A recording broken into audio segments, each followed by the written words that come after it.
Well, every year, the Moss Mansion has approximately 10,000 visitors touring the museum, but that busy schedule often slows down in the winter months. Beginning this past January, the historic home has been closed until further notice as state-funded restoration efforts are underway there.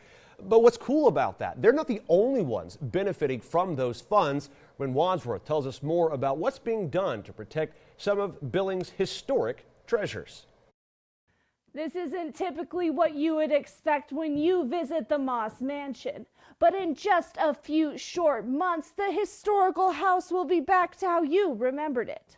Even though it was built in 1903, much of the original fixtures of the home still remain. And since the last of the original family members left the home in the 1980s, the Moss Mansion has been a destination for tourists and history enthusiasts to enjoy. It was built with technology that was very advanced for the time period, including a steam heat boiler system with piping throughout the home trapped behind 100-year-old walls. And this year, thanks to $500,000 for funding allocated for a state-funded historical preservation grant, the Moss Mansion is working to upgrade this system. In order to do that without disturbing the home's ornate walls, they've had to remove the flooring and create new pathways from the boiler system to the radiators around the home. It's a project that will take a lot of time, money, and work to complete, but will ensure the home stays protected for generations to come. To prevent disaster in the future, right? We didn't want it to be an emergency. We wanted to be able to take our time and do what we needed to do to get it working the best way we could. So you were like one step away from like a bad line break. So it was decided that in order to increase the efficiency of the system, but also to save ourselves from a potential disaster in the future, that system needed to be upgraded, essentially. The Moss Mansion is one of more than 40 historic preservation projects across the state that received a grant to help preserve their history.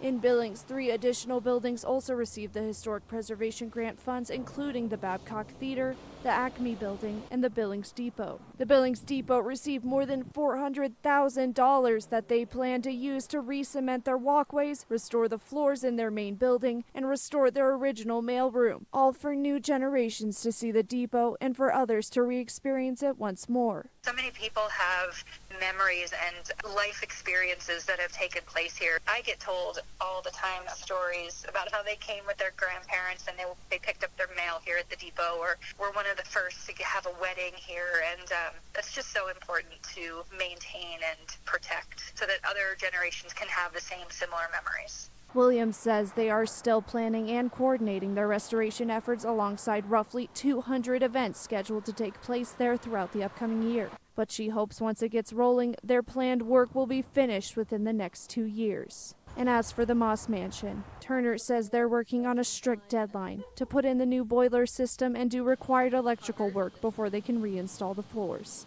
And pending the restoration process, the mansion aims to reopen to visitors before the start of June. Ren Wadsworth, Nonstop Local.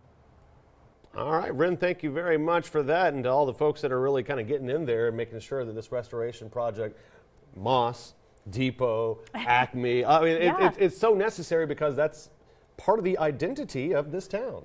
Absolutely, and all those places are a special little gem here in the Billings area. I mean, what would Billings be like without them? They all offer such unique experiences here in the town, and it's good that they're able to get ahead of some issues that they see that might be a problem in the future. Yeah, and one last little plug here for the Western Heritage Center.